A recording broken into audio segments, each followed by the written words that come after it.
Muy buenas noches. Como ustedes ven en pantalla, me encuentro pronto a iniciar una conversación con el doctor Enrique Lee, personaje distinguido en la medicina local. Se ha dedicado a hacer análisis crítico de la actividad de las autoridades de su mundo de la salud, haciendo un aporte a la situación que vivimos, entregando antecedentes que han sido útiles para prevenir fundamentalmente problemas y también de gestión y también de salud de las personas que lo siguen en sus páginas de redes sociales bastante abundantes. Bien, en esta oportunidad queremos conversar sobre este mismo tema, pero actualizando datos y buscando algunas novedades que estoy seguro les va a interesar a ustedes viéndolo y escuchándolo a través de las pantallas de Morrovisión. Bien, doctor, bienvenido. Muchas gracias por aceptar esta invitación. Entiendo que está bien ocupado, así que voy a comenzar de inmediato con la primera pregunta, que yo creo que es fundamental para introducirnos en materia. Hemos hablado mucho, lo han escuchado, lo han leído usted, y yo creo que en esta conversación sería interesante, quisiera una descripción de la situación actual del COVID-19 en la región particularmente, que es lo que nos importa a nosotros, a usted y a nosotros, los habitantes de Arica y Parinacota. ¿Le parece comenzar así? Bueno, como usted quiera, Enrique, usted manda. Yo te podría resumir el cuadro regional acerca de esta epidemia de la siguiente forma. Comenzamos muy mal, debido fundamentalmente a yo diría, un relajamiento inicial que se produjo porque la región tuvo muy pocos casos. Inicialmente se reportaron muy pocos casos, todos recordarán, pero que después nos enteramos de que se debía en gran medida a un cierto retraso, digamos que incluso llegó a ser de 5 o 6 días en la entrega de los exámenes de PCR. Entonces, la autoridad nos entregaba una fotografía, pero que era una fotografía que correspondía 5 o 6 días atrás de nuestra realidad.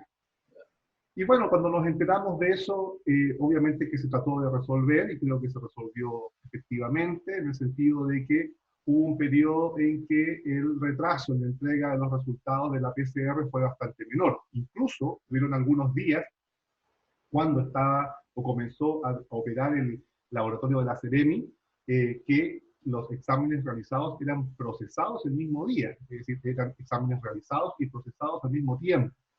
Lamentablemente después, y con la historia que todos ya conocemos de esta disputa entre algunas autoridades regionales, se cerró uno de los laboratorios, pero aún así hoy día el retraso no es tanto.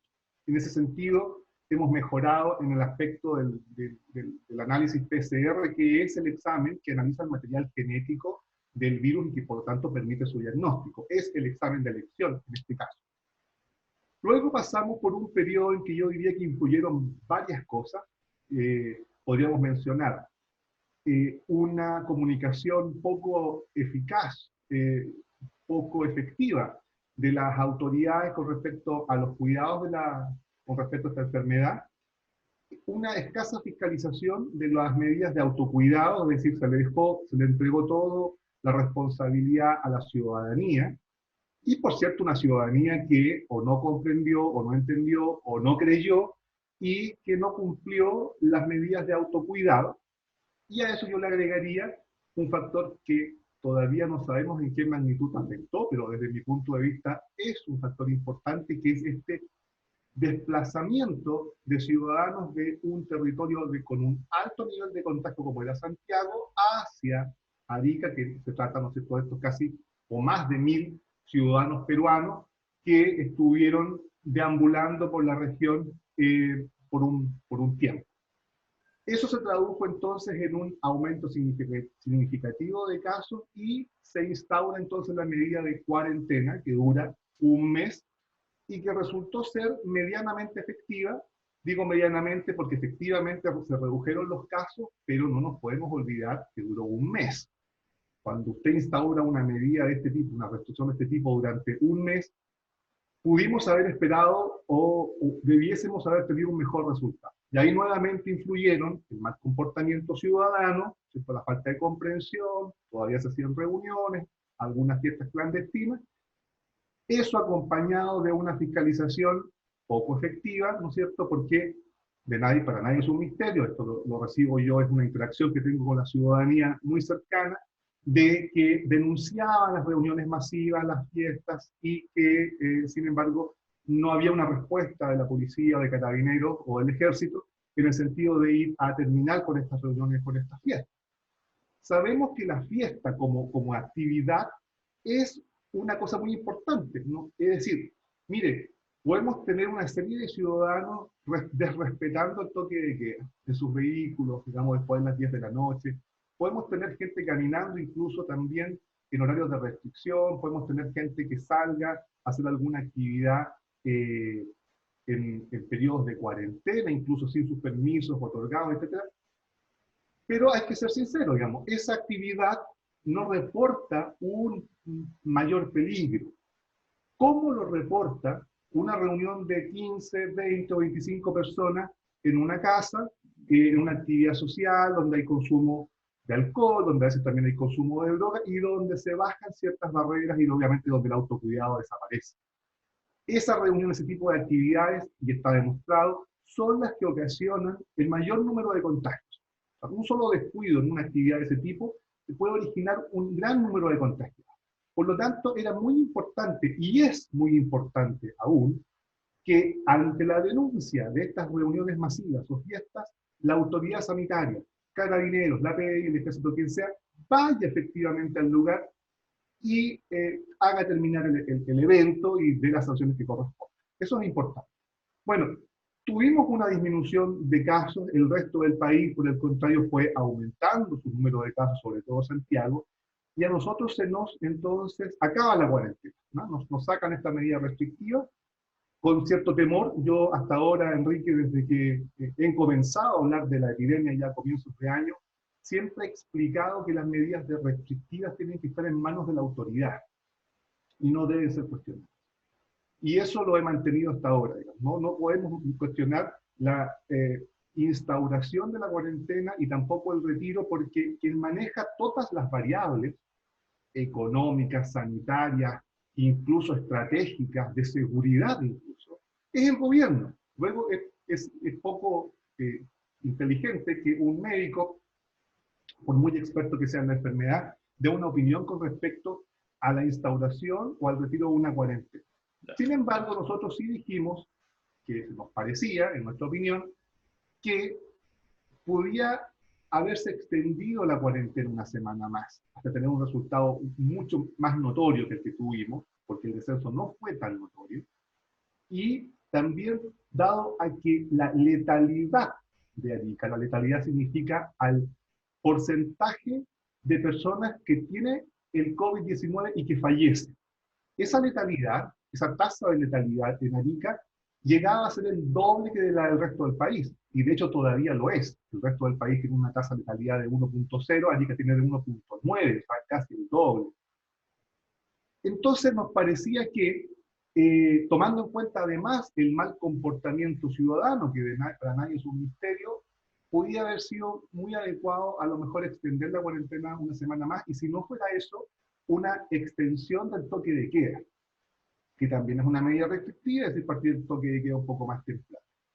Ahora, del resultado del levantamiento de la cuarentena, nosotros tenemos hoy día un aumento efectivo del número de casos, y a mí eso me preocupa, porque ni siquiera se trata de un aumento del número de casos que pudiéramos achacar al levantamiento de la cuarentena, sino que son los casos que corresponden incluso en el periodo de cuarentena. Entonces, ahí mucha gente me pregunta, pero doctor, ¿cómo? Si ya terminamos la cuarentena la semana pasada, entonces estos casos representan el levantamiento de la cuarentena. No es así, porque cuando usted se contagia, por ejemplo, si yo me contagio hoy día con un paciente o con una persona X, La máxima manifestación de la enfermedad la voy a tener alrededor del día 5, 6 o 7. De hecho, también es ahí donde voy a estar, además de más sintomático, donde el examen PCR me tiene mayor rendimiento. Entonces, todavía podemos pensar de que este aumento que hemos tenido los últimos días vaya a ser mayor aún, dado el levantamiento de la cuarentena el sábado pasado. Y eso indudablemente que es muy, muy riesgoso, porque ya estamos al límite de nuestra capacidad hospitalaria. Se habla mucho esto de que todavía tenemos capacidad, y yo dividiría esta palabra capacidad en dos bloques. ¿Cuál es la capacidad normal del hospital o del servicio de salud privado para responder a pacientes críticos en periodos normales y en periodos extraordinarios? Esto es muy importante que las personas lo tengan claro, porque la autoridad no lo ha manifestado de esta forma. La autoridad siempre ha hablado de camas disponibles, de ventiladores disponibles. Y eso, desde mi punto de vista, ha sido una mala estrategia comunicacional, porque da la sensación como que todavía podemos, entre comillas, portarnos un poquito mal porque tenemos todavía capacidad sanitaria que responda. La verdad, amigos, es que no existe capacidad ya para respuesta, porque la capacidad normal ya se extinguió. El propio subsecretario de Redes Asistenciales, en una entrevista, y que salió publicada más en la propia página del Ministerio de Salud, nos indicó el número disponible de camas con capacidad de ventilación mecánica. Y estas no superaban las 1.400. Entonces, hoy día, al día de hoy, ya estamos ocupando una capacidad extraordinaria. Es cierto que pueden haber algunos ventiladores, algunas camas disponibles, pero ya es de la amplitud que hemos hecho. Por lo tanto, se trata de ventiladores que perfectamente pueden ser que hayan estado defectuosos y que se hayan reparado, o ventiladores que sean destinados al mundo infantil, ventiladores pediátricos que estén adaptados ahora a atender a algún paciente adulto, o máquinas de anestesia, que en realidad no son ventiladores mecánicos, pueden tener un uso parecido, pero no son ventiladores mecánicos, o ventiladores más pequeños que se conocen como ventiladores de transporte, que no tienen la misma capacidad ni sensibilidad de manejo que un ventilador hecho y derecho para una UCI. Entonces, estamos claros de que no hay otro tipo de ventiladores a que echar mano, ¿no es cierto? Hay una escasez a nivel mundial, pero el mensaje de la autoridad de gobierno tiene que ser transparente y claro, porque la comunidad, a mi modo de ver, siempre tendrá el derecho a saber la verdad. Y la verdad es que nuestra capacidad hospitalaria normal, en tiempos normales, ya fue superada ampliamente, y hoy día estamos echando mano a medidas extraordinarias, que implica, por ejemplo, aumentar el número de camas UCI, pero usted comprenderá, Enrique, que el personal capacitado, idóneo, para dar la atención a un paciente crítico, usted no lo puede aumentar de la noche a la mañana. Nosotros mismos hemos hecho capacitación, hemos reunido a profesionales, a más de 150 en la región, para darles una actualización de ventilación mecánica. Pero siempre hemos sido súper claros y honestos. Eso jamás va a reemplazar al profesional, al técnico paramédico, al uciólogo, que está habituado a trabajar con pacientes críticos porque esa es su especialidad. Entonces tenemos que tener ojo con eso, y yo, por lo que veo, es muy probable que Arica deba entrar en un periodo restrictivo nuevamente en fecha próxima. Bien. Ha sido una descripción y un análisis bastante completo, porque tocó, no soy experto, pero tocó varios aspectos que son de interés y comprensibles para los que estamos escuchándole. Hay algo que también está incidiendo mucho en el común de la gente, por ese bombardeo indiscriminado de información a través de medios, a través de las redes sociales, en fin. Y quisiera brevemente reseñarle dos o tres para ver qué respuesta tiene usted a esto. Por ejemplo, que se hablan de hallazgos como gran novedad, de que el virus no sería tal, sino una bacteria. Por ejemplo, se habla de nuevos tratamientos, el uso de antibióticos, de aspirina, en fin, y para qué decir de remedios caseros que, por favor, que abundan en las redes. Y me gustaría sobre ese tema, cerrar esa pregunta para que nos diera algunas, otra vez, indicaciones de cómo prevenir, porque yo creo que ahora el punto sigue siendo, y siempre ha sido, prevenir. ¿Le parece que podamos hacer esa conversación? ¿Cómo no? ¿Cómo no? Hoy día sigue siendo el foco la prevención, usted está en lo cierto. Digamos que para que se pueda comprender probablemente todo lo que vaya a decir a continuación, de que esta enfermedad, uno de los principales problemas que tiene es su alta contagiosidad, o sea que de un momento a otro mucha gente puede caer enferma. Eso más que la letalidad no es menor, ojo, pero no es tan letal como otras enfermedades que conocemos.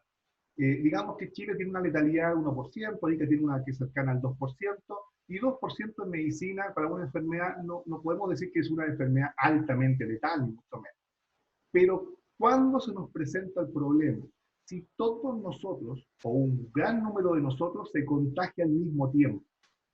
Entonces, si se produce ese colapso del sistema hospitalario, pero sobre todo el sistema crítico hospitalario, identifiquemos el gran problema como la falta de ventiladores, aunque sabemos que detrás de los ventiladores hay profesionales, hay recursos humanos, hay infraestructura, pero en el fondo esa es la gran escasez. Si de un solo paraguaso, como se dice, nos enfermamos gravemente muchos ariqueños, simplemente no vamos a tener capacidad de ventilación mecánica y la mortalidad va a aumentar. Va a aumentar no porque la enfermedad sea muy letal, va a aumentar porque no tendremos capacidad de tratamiento. Y eso es muy lamentable porque se trata de qué, en palabras claras de entender. Se trata que va a morir gente que pudimos haber salvado si hubiéramos tenido la capacidad de ventilación mecánica disponible, si hubiéramos tenido las camas críticas disponibles. Luego, ese es el foco que tenemos que mantener, disminuir el número de contagios por unidad de tiempo, es decir, ya, mire, ¿sabe qué? Alguien me podrá decir, ¿sabe qué, doctor? Resulta que al final nos vamos a contagiar todos igual. Ok, démosle, concedámosle la razón a esa persona, pero pidámosle que si nos vamos a contagiar todos igual, nos vayamos contagiando de a poquito, de tal forma de no colapsar el sistema hospitalario para no aumentar la mortalidad. Primera cosa. Dicho esto, me acoplo a una de las cosas que usted ha dicho y que está siendo ampliamente viralizada y que cuesta mucho combatir porque en el fondo es una argumentación falaz, es decir, ocupa argumentos que son válidos y verdaderos, pero concluye cosas que son erróneas o falsas. Como por ejemplo, ¿cuál? Expongámonos nomás, no nos cuidemos, no nos lavemos las manos, no usemos la mascarilla porque tenemos que entrar en contacto con el virus para provocar anticuerpos. ¿No es cierto? Eso adornado con la parafernalia que a veces se ocupa en los posteos o en esta comunicación que empieza a circular por WhatsApp, por Facebook, por Twitter, y que a un grupo de personas le hace mucho sentido, porque en el fondo dice, tiene razón, si yo no tomo contacto con el antígeno, es decir, con el virus o con la bacteria o con la partícula en general, mi cuerpo nunca va a generar anticuerpos. Y si no genera defensa, entonces estoy mal. Y ese grupo lo podríamos denominar como los grupos anti-mascarilla, anti-distanciamiento social, ¿no es cierto? Anti-lavado de manos incluso. Y el problema es que ese grupo no entiende de que aquí lo que se trata no es que usted nunca tome contacto con el antígeno o con el virus en este caso. Acá lo que se trata es de ir conteniendo el contagio para que esto sea de a poco. Porque ya estamos ocupando ventiladores que, digámoslo, yo tengo la libertad de decirlo porque no soy autoridad de gobierno, no tengo que estar ocultando la realidad. Los ventiladores que estamos ocupando ahora no son los más adecuados para esta enfermedad. Y lo repito, no son los más adecuados. La autoridad me podrá decir que son los más adecuados, pero no tiene cómo comprobarlo. En cambio, yo sí tengo cómo comprobar de que no son los más adecuados. Okay. Esto, más que llamar al miedo o a la preocupación o al pánico, Enrique, es darle el argumento a las personas que tienen que cuidarse, que el sistema sanitario está ya al límite y que entonces no puede exponerse más al contagio. Y eso entonces echa abajo las tesis de estas personas, porque en el fondo les concedemos nuevamente una verdad. Es verdad, usted no va a crear anticuerpos si es que no se expone al antígeno. Pero le estamos pidiendo que se exponga al antígeno de forma más tardía, porque si no va a aumentar la mortalidad. Y le estamos pidiendo además a los jóvenes, que son los que más adhieren a estas conductas, ¿no es cierto?, que no lo hagan, porque finalmente ellos probablemente no van a morir. Los que van a morir no son los jóvenes sanos, los que van a morir son los jóvenes vulnerables, los que están enfermos y los adultos mayores. Entonces también ahí apelamos a ¿qué? A la solidaridad. Ok, yo le concedo a usted, señorita o señor, esta teoría de que tiene que exponerse para que su cuerpo genere anticuerpos. Pero resulta que su cuerpo va a generar anticuerpos porque usted es joven, porque usted es sano. Pero cuando usted llegue a la casa cuando usted tome contacto con otra persona, también joven, pero vulnerable por sus enfermedades, o con un anciano, usted va a contagiar a una persona que no tiene esa capacidad de generar anticuerpos como usted y la está poniendo en riesgo de vida. Eso sería ese grupo.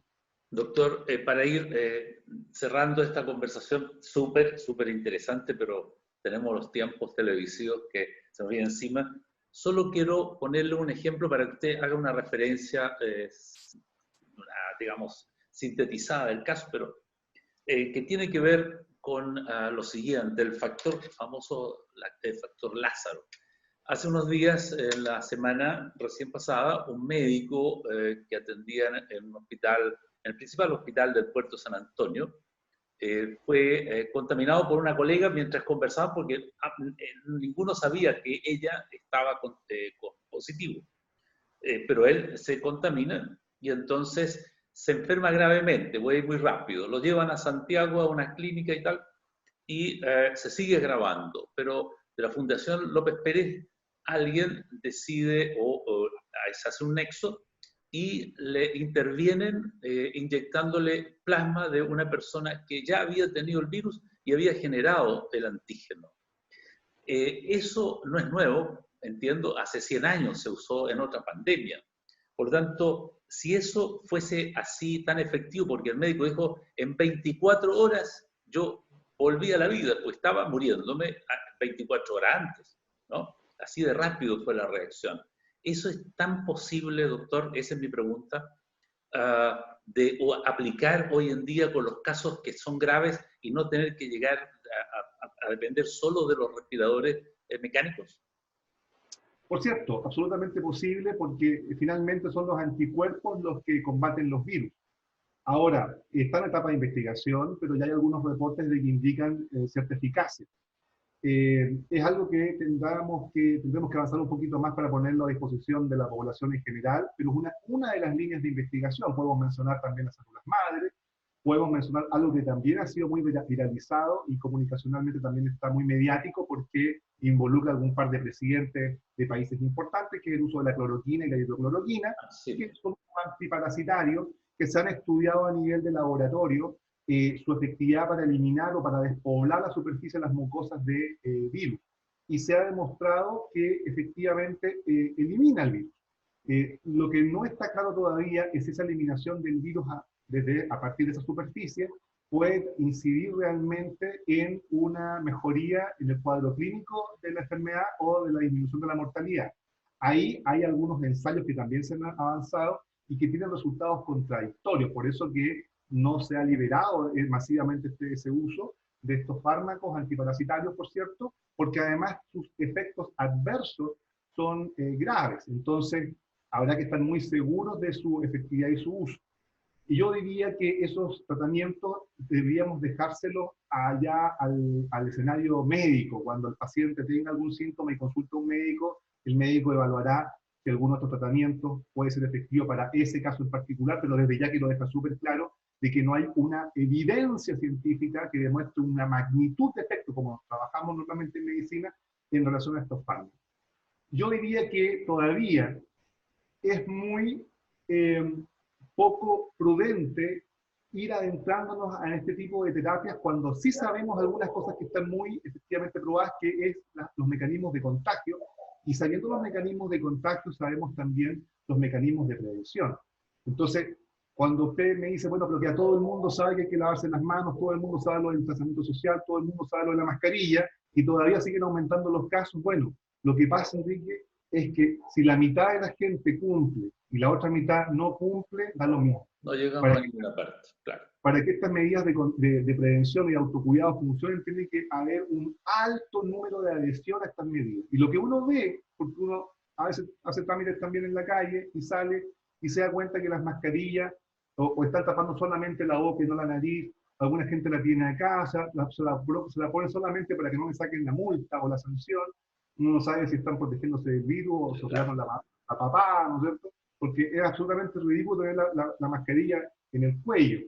El lavado de manos aún no está difundido adecuadamente como debe ser. El mismo intendente, que es la principal autoridad regional, en un punto de prensa se equivoca al dar el tiempo necesario en un lavado de manos. Entonces, cuando damos estas señales contradictorias, indudablemente que debilitamos las principales medidas para disminuir el número de contagios, que yo las he asociado a una sigla, lo que es el DML, que es mantener la distancia con cualquier persona a 2 metros, y si no puedo mantener esa distancia a 2 metros, porque por ejemplo voy en una locomoción colectiva o dentro de un auto particular, pero con más gente adentro, usaré la mascarilla, pero la mascarilla bien puesta, y el lavado correcto y frecuente de las manos con agua y jabón. El agua pura no sirve, es agua y jabón. Y ahí tenemos el 80% de lo que tenemos que saber para protegernos. Ir a escudriñar más allá, como por ejemplo el poco usted me mencionó anteriormente y no se lo respondí. Esto no se trata de un virus, sino de una bacteria, porque los médicos italianos descubrieron que habían bacterias. Todo eso es mentira. Permanentemente estoy en contacto con las bases de datos de publicaciones biomédicas. Y efectivamente entré a estudiar la veracidad de esto que usted me dice. Y efectivamente hay publicaciones de los médicos italianos en base a unas autopsias que realizaron. Y efectivamente ellos describen que hay procesos de coagulación diseminada o de microtrombos en estos pacientes, pero eso no quiere decir que ese sea el mecanismo de acción exclusivo de este virus. Eso más bien corresponde a una manifestación que ocurre con muchas enfermedades graves y que los médicos museólogos están acostumbrados a tratar. O sea, no hay ninguna novedad al respecto. Y con respecto a que se tratara de un virus o una bacteria, eso es absolutamente falso. Se trata de un virus.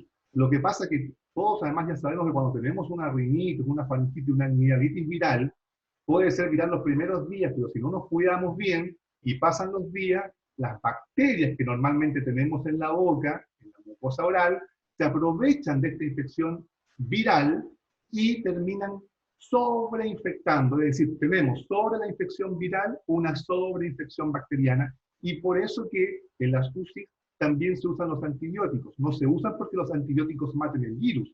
Los antibióticos matan las bacterias que se han aprovechado de esta infección y que sobreinfectan un daño que ya ha ocasionado el virus. Así que eso más o menos como para aclarar las publicaciones que han aparecido en los medios de comunicación, estos podríamos decir formales, ¿no? Doctor, lamentablemente no puedo continuar esta conversación, pero sabe que es muy importante lo que dice. Son informaciones necesarias para, de verdad, crear más una conciencia real en la mayoría de la gente para evitar que esto siga avanzando. Pero lo invito a conversar la próxima semana, a ver si podemos meternos otra vez en este tema con algunas novedades que probablemente vamos a tener y algún balance estadístico que ojalá no nos obligue a tener de nuevo cuarentena en nuestra región.